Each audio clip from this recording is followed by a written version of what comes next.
Hi everybody, welcome back to class. In today's class, we are going to continue our discussion about mobile games, which is our topic for Unit 3. Last class, we started a new topic about mobile games, which was sprites.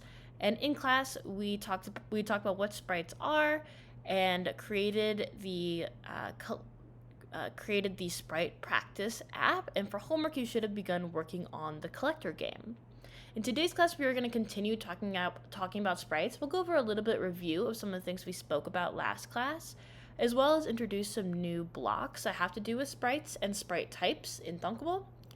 And then we are also going to review for each loops. We discussed for each loops in Unit 2, and we use it for the Addition app and the Note Taker app. But in this class, we're going to talk about how we can use for each loops with sprites. And then once we finish talking about that, we will create our in-class app, which is called the Clicker Game. And after the Clicker Game, for homework, you will complete the Whack-A-Mole / Spooky Smash game, which has a lot of the similar aspects of the Clicker Game, but with some more fun added elements. So let's get started.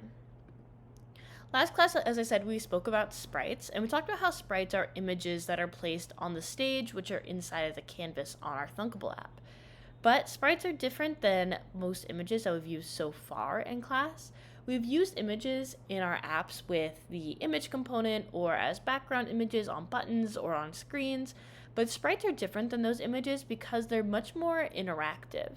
Sprites can be touched or dragged across a screen, they can collide with other sprites or collide with the edge of the screen or have animation to them, and in general just have a lot more dynamic interaction from the user. Sprites can often be seen as like the characters or avatars or even objects that are interactive in your games. And sprites refer to each individual instance of a particular character or object or avatar in your game. But along with this discussion of sprites, we also have something called sprite types. Every sprite in Thunkable has a type, and a sprite type are categories of sprites that you can add to your app. And sprites that all belong to the same type have similar or exactly the same characteristics. So things like their size, the image that they use, their animation, the movement, what happens when a certain kind of sprite interacts with them, are all going to be similar among sprites that are of the same type. In this way, sprite types are sort of like a blueprint that you can create and then use to make individual sprites. And the reason why we use sprite types is because it makes it a lot less tedious to create new sprites when we know that we're going to have multiple sprites that belong to the same type, or that behave or look in a similar or exactly the same way. So we can define a sprite type, give it all of its properties and characteristics, and then easily create multiples of that sprite type, and we know that they will all look and behave in the same way. Last class, we also started exploring some of the new block drawers that we get when we add a canvas to our Thunkable app. But one of the drawers we had yet to explore was this drawer called Add and Remove. This drawer only has 3 different blocks in it, and only one of which we're actually going to use in class today and for your homework app. But since there's only 3 in this drawer, I thought I'd just point all of them out to you in case you want to use them maybe for your final project if you decide to create a game. So first up in this drawer is this block that says create, and then it has the name of a sprite type, and it has an X and Y coordinates. So what this block allows you to do is dynamically create new sprites that belong to a certain type while your user is using your app or playing your game. Last class we talked about how you can create new sprite types and new individual sprites in the Canvas tab in the Sprite class panel. You can click on that blue button that says Add Sprite Type and drag new sprites onto the stage. But similar to how we've learned with the design side, that is something that will occur as soon as the app initializes. Any sprites or sprite types that you create in the Canvas tab in Thunkable will be present and visible in your app as soon as the app opens. But maybe you want to be able to only create some sprites as certain things happen in your game. Maybe if your user goes to a new level or creates some sort of achievement or does something of that nature, and you want to create a sprite or have some sort of sprite appear as a result of that action, then you can use this block to create sprites that belong to a type and then place them in particular X and Y coordinates and have them move as you see fit. The second block here says remove and has a drop down where you can select a particular sprite. This block will have you have a sprite permanently removed from your game. Last class we touched on the hide and show blocks, which I'm actually going to look at again in a second here. Hiding and showing is a temporary, like visible and invisible of a sprite, whereas this new block, remove, will permanently remove a sprite from the game, and it cannot be brought back unless you reinitialize the game. Last but certainly not least, here is this block called all sprites in, and then lists a sprite type. In this example app, I have this sprite type called elephants because I have multiple sprites that look like elephants, which we're going to use in the clicker game in a second here. But what this is a block that we will use today, and you will use in your homework app. And essentially what this block does is it gets you a list of all the sprites that belong to a certain type. So let's say I have 3 individual elephant sprites in this game, elephant 1, elephant 2, elephant 3. Maybe I want to do something similar to all the sprites that are elephants. Then I can use this block to get a list of all those sprites that belong to the type elephants. And this is exactly, we talked about lists extensively in Unit 2. This is the same sort of idea, except for instead of having a list of text or images or sound files, now we can have a list of sprites. And all those sprites will belong to the same type. Okay. Moving on, we touched on the looks drawer last class. We know that the blocks in the looks drawer have to do with how sprites or sprite types visually appear on the screen. And we actually spoke about all of these last class, but I just wanted to give you a quick refresher on them because I know it's been it's been almost a week since we talked about it. So these first 2 blocks here, the hide and the show, these 2 blocks will allow us to make a sprite visible or invisible from the screen. So hide will make them invisible, and show will make them visible. Unlike the remove block that we just spoke about, hide and show is temporary. So you can hide and show a sprite as much as you would like, and it's not going to disappear from your app. It's just going to visually not be shown.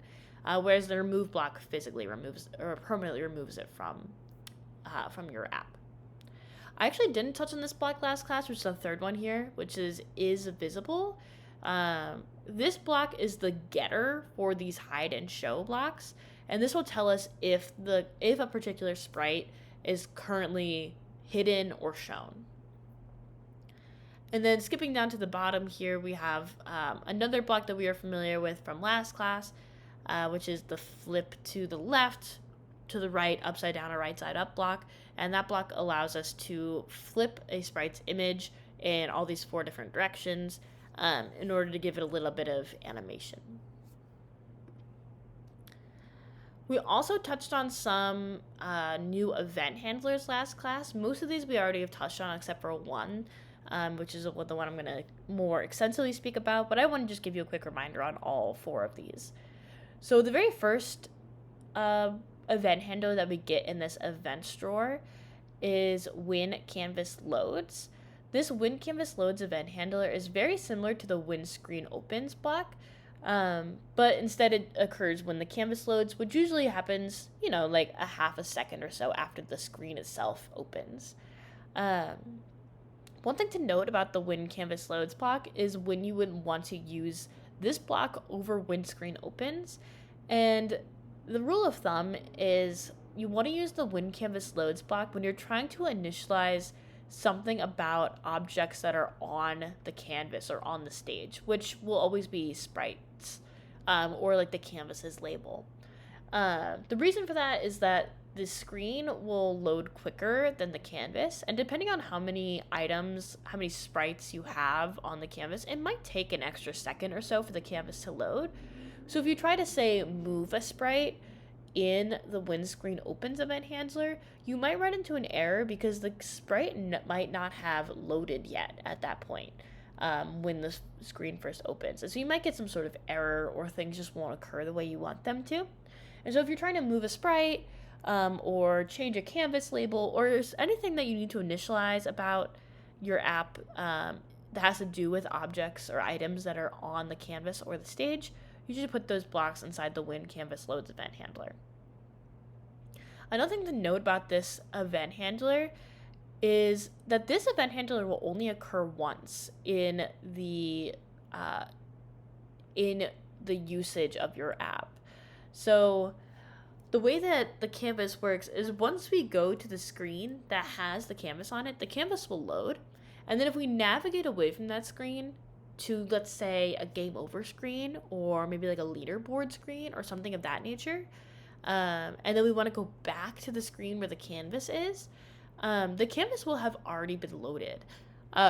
It's already loaded in the background. All you're doing is navigating back to that screen. So the blocks inside of this event handler will not execute again if you navigate back to the screen. So there's a little bit of a give and take here because sometimes you want to maybe reset the game so your player can play the game again. But the blocks inside of this event handler will only occur the first time that your user plays the game, not any time after that. So that's an important thing to note about this event handler. Last class we also talked about this third and fourth event handlers, which is when a certain sprite or sprite type collides with another sprite or sprite type, and then the fourth one, which is when a sprite or sprite type collides with an edge of the stage. These two event handlers occur when a sprite or sprite type collides either with another sprite or with a particular edge of the stage. You can choose which particular sprite or a whole type of sprites is included in this event handler, and you can also choose if you want something to occur when a sprite collides with any edge of the stage, or just choose a particular top, bottom, left, or right edge. Last but certainly not least is our new event handler that we haven't gotten to use yet, which is the second one here, which says when a sprite or sprite type is clicked. This event handler will occur when the chosen sprite or sprite type is touched on your screen. And you can see over here on the right hand side, when you pull this block out of the drawer, you get another one of those little green local variable blocks that we spoke about for the two collides with event handlers. For the when clicked event handler, this green component local variable block will be representative of which particular sprite was clicked on. So if you choose an entire sprite type, like I have with this block, I've chosen this sprite type called elephants, and I have multiple elephant sprites in this app, like elephant 1, 2, 3. I want the same thing to happen no matter which elephant is clicked on, but if I only want to affect the one sprite that was clicked on, like let's say I click on elephant 2, then this component will tell me that it was elephant 2 that was clicked on. And so I can say, like move elephant 2 or show or hide elephant 2 and not have all the other elephants affected. Okay.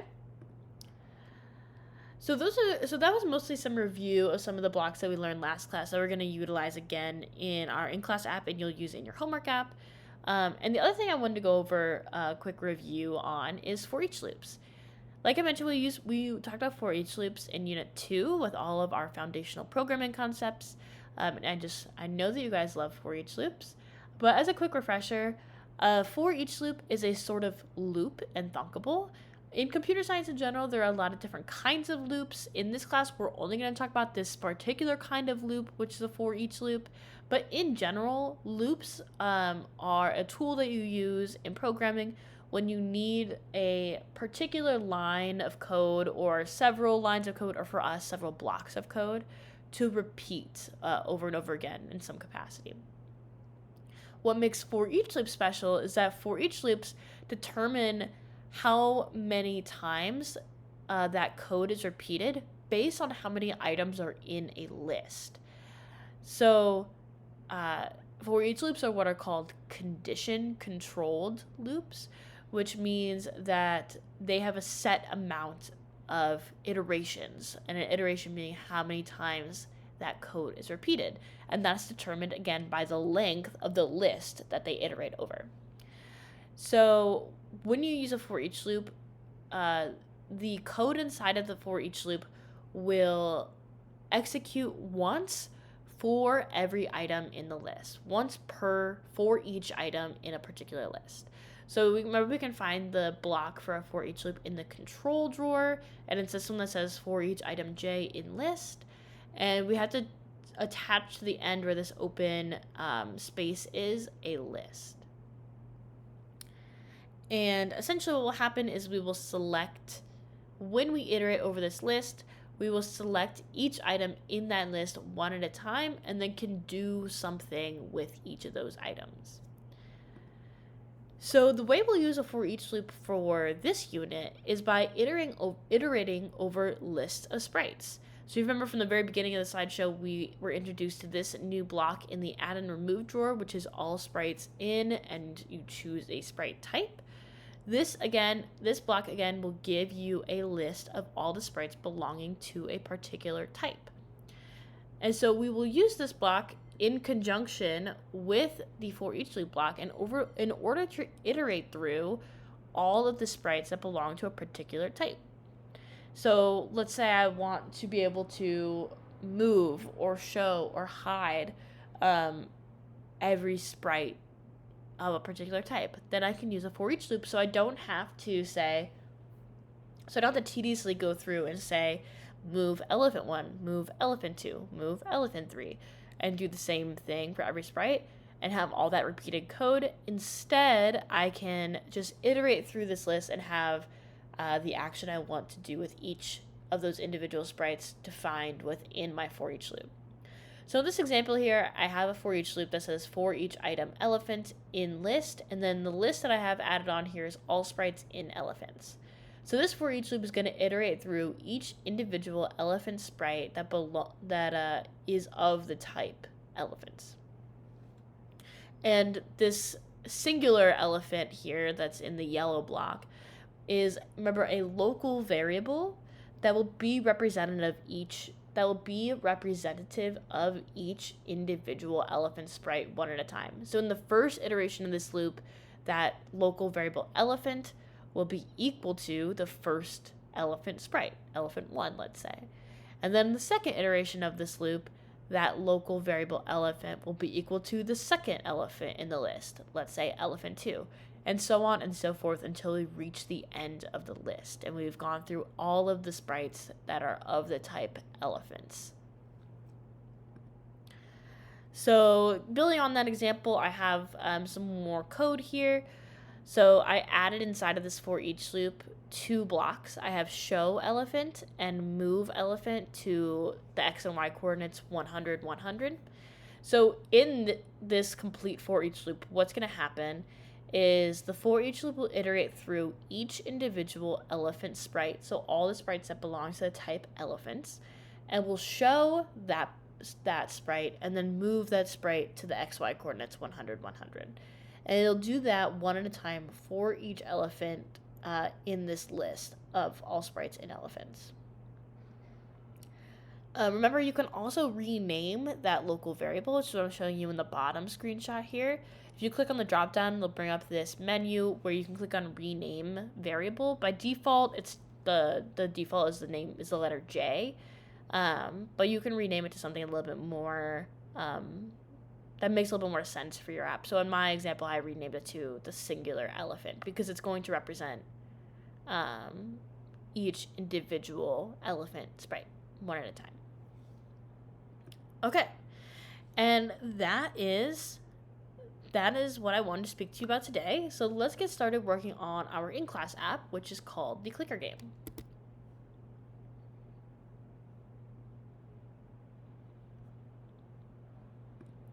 So you can find all of the information about the Clicker Game on Canvas under today's date, which is Monday, October 31st. And as always, I have a little video here that shows you how the game works, as well as I've written out all the functionality, and I also have a link down here to the example of the completed app so you can see what this app is meant to do. But as I've mentioned, it doesn't always work super well in this preview, so that's why I've given you the video, and I'm just going to show you on my phone what it looks like actually. So let me show you that.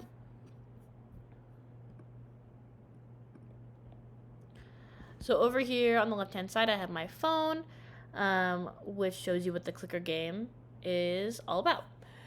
So in the very top here, we have a label that says score 0, and then in the middle of the screen, I have a canvas. It's denoted with the light gray background, and on my canvas, I have 6 sprites. I have 3 sprites that are elephants and 3 sprites that are mice.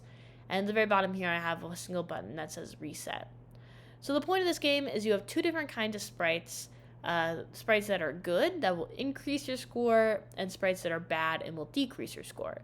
And so when I click on a good sprite, which for me are the elephants, that sprite will disappear, and my score increases by 1. And so if I click on each elephant sprite, it will disappear, and my score goes up by 1 until they've all disappeared. On the other hand, if I click on a mouse, which are, for me, the bad sprites, they will also disappear, but it will decrease my score by 1. And so if I click on all the mice, I'm now clicked on all the sprites. They're all hidden, and my score is back to 0. So once I've done that, then I can click the reset button, and all of my sprites will reappear on the canvas, and I can play this game over again. One thing that you'll notice about this is every time I click reset, all the sprites move to random locations within the canvas, random XY coordinates, and that's true from the very beginning of the app. So at the very top, when the app first opens, all the sprites are again placed in random XY coordinates that are within the stage, and they never go off the stage. No matter how many times I click on reset, I should always see all 6 sprites within the stage. So that's the app that we are going to build today, and let's get started doing it. So I'm going to hop over to Thunkable and create a new app. I'm going to call it Clicker Game. Select category and hit create.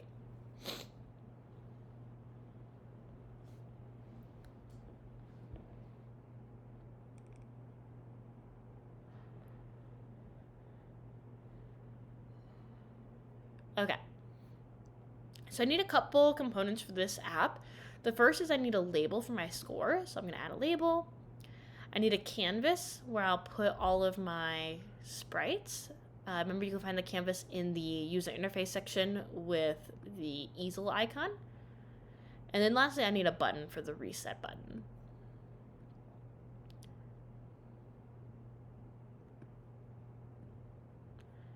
Great. I'm just going to go through and reorder these items so the label is on top, canvas in the middle, and the button on the bottom. I'm going to go ahead and start renaming some of these components. For my label, I'm going to call it the score label. And you can see in my example app that when I first open up the game, the score label's text is initialized to say score : space 0. So that's when I type in the text property. I'm going to skip down to the button. I'm going to call this button the reset button.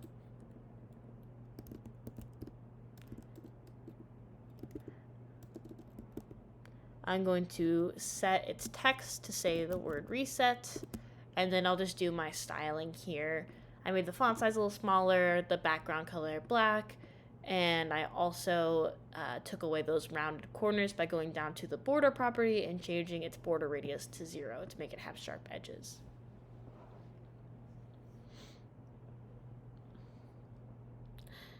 Now last but certainly not least is the canvas. If we preview this app, you'll see that the canvas by default has this white background. It's kind of hard to tell where the the stage begins and ends. So I'm going to give the stage a little bit of a background color so I can see where it begins and ends. You can do that by clicking on the stage in the app tree and then its first property is background color. So I'm going to give it a sort of like light gray color just to distinguish where it begins and ends. And then in my example app, I have a bit of a border around the canvas so that there's some white space. You can do that just by resizing your canvas and stage a bit. I find that the best way to size the canvas and the stage, because the stage is inside of the canvas, is to try to just size them exactly the same. For the stage, you actually can only select absolute height and width. It only gives you that option. So I'm going to actually make my stage just a tiny bit smaller than what the default is, so I have a little bit of space. And then I'm actually going to hop over to my canvas and change its height and width to be absolute and have it match what my stage's height and width were. So my stage is 400 high and 350 wide. So I'm going to do the same for my canvas. So I'm going to choose absolute, do 400 high and 350 wide. And now I should end up with something where I don't really have that scroll bar. I mean, it's there a little bit, but for the most part, they are, both the stage and the canvas are sized exactly the same. I'm actually going to make mine a little bit taller, maybe.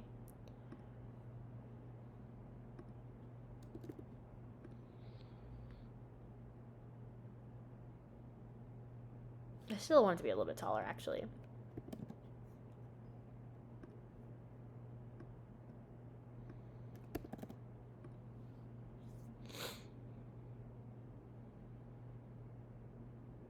There we go. I'm happy with that. The last thing I'm going to do on this design side is just add a little bit of margin to the top and bottom of the canvas so that the label and the button aren't right up against the edge. So right now I'm selected on the canvas component. Just going to scroll down a little bit to the margin section and add maybe like 20 pixels of margin to the top and the bottom, just to give a little bit of space between all these elements. Great. So now let's talk about our sprites. In my example, or in the assignment on Canvas, I say that you have to have at least 2 different sprite types, right? We're going to have one type of sprite that are like the good sprites that give you points, and then another type of sprites that are the bad sprites that take away points. I do want you to use your own images, not just the default Thunkable beavers. I gave you the elephant and mouse images that I used in my example app here if you want to use those, but you're welcome to use whatever images you see fit. I'm just going to go ahead and use this elephant and the mouse images. And so I'm just going to right click and save these images to my desktop so that I can find them easily.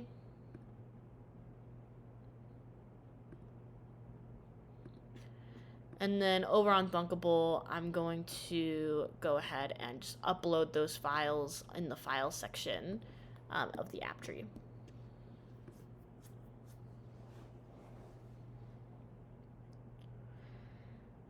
Great. So by default, when you add a canvas to your Thunkable app, you get one sprite type and a sprite that belongs to that sprite type. We'll go ahead and make this first sprite type one of our 2 sprite types. So if you're going to do this on the Canvas tab. If you don't see the Canvas tab appearing, just click on the stage or the canvas, and the Canvas tab should, in the app tree, and the Canvas tab should appear for you. So I'm going to select on one of my sprite types, sprite type 1. I'm going to go ahead and change the picture for this sprite type. So I'm going to click on this empty box. I'm going to choose, let's say, my elephant image, and then click add, and then that will give me my little elephant image. And then I can actually delete the old little red beaver by hovering over that picture and clicking the X next to it. And I also have one sprite that belongs to that type. So in order to, I need not just one of this sprite type, I actually need 3 of them. So in order to add 2 more elephants, I'm going to go over to the sprite class panel and click and drag 2 more of those sprites onto my stage. I also want to rename these sprites so that I can keep track of them better. For some reason my panel isn't showing up, so I'm just gonna refresh real quick. There we go. So I'm gonna change the sprite type name to elephant sprite type so that I know that that's the type. And I'm just gonna rename my elephant sprites to elephant 1, elephant 2, and elephant 3.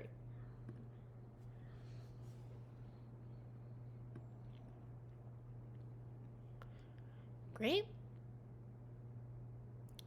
Now I need a second sprite type for my mice. I'm going to click on the Add Sprite Type button.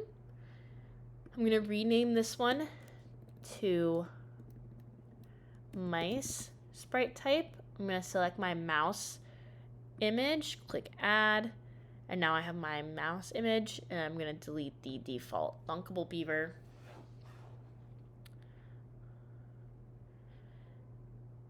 And then I need 3 of these mice. I'm gonna drag 1, 2, 3 onto the screen.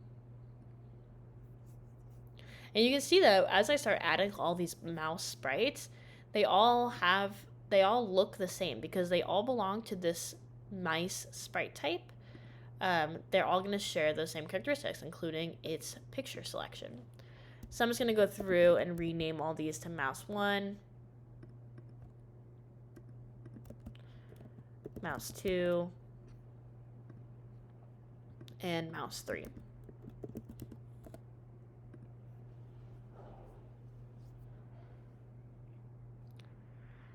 And that's it. That's all we need to do on the Canvas tab. So now let's move over to the Blocks tab. So in the blocks, the first thing that I want us to work on is what happens when we click on the individual sprites. So when I click on any elephant sprite, I should have that sprite disappear and then have my score increase by 1. And then similarly for the mouse sprites, if I click on a particular mouse sprite, I should see that sprite disappear and then my score should decrease by 1. So let's start with the elephants. We have an event handler for this that we just talked about, which is in the events drawer, and it's when elephant sprite type is clicked. So remember with this event handler, you can actually choose an individual sprite like elephant 1, 2, or 3, or mouse 1, 2, or 3, or you can select an entire sprite type. In this game, we want the same thing to happen no matter which elephant sprite is clicked on, right? So it doesn't matter if I click on elephant 1, 2, or 3. I always want that sprite to disappear and for my score to increase by 1. So we don't need to go through and do an event handler for each individual sprite and end up with 6 event handlers. Instead, we can make it a little bit simpler and just do 2, 1 for each sprite type. So I'm going to start with the elephant sprite type. The first thing that I need to happen when I click on this an elephant sprite is I need it to disappear. So this has to do with how the sprite appears. So we're going to go to the looks panel, and I want to hide that sprite. So I'm going to grab out this hide block. And in the drop down here, it lets me choose an individual sprite, elephant 1, 2, 3, or mouse 1, 2, 3. But with the event handler that we've chosen, we don't actually, we want this to be able to work for no matter which elephant sprite I click on, right? So if I just left it with when elephant sprite type is clicked, hide elephant 1, it doesn't matter which elephant sprite I click on. Actually, that happened to work out when I clicked on elephant 1. It doesn't matter which sprite I click on. So if I click on this elephant, it'll always make elephant 1 disappear, which is not what I want to happen, right? So it doesn't matter which elephant I click on, it'll always make elephant 1 disappear. What I want to happen instead is I want the sprite that I clicked on to disappear, that particular elephant sprite. So the way I can know which individual sprite I clicked on is with this green component block. The green component block will tell us which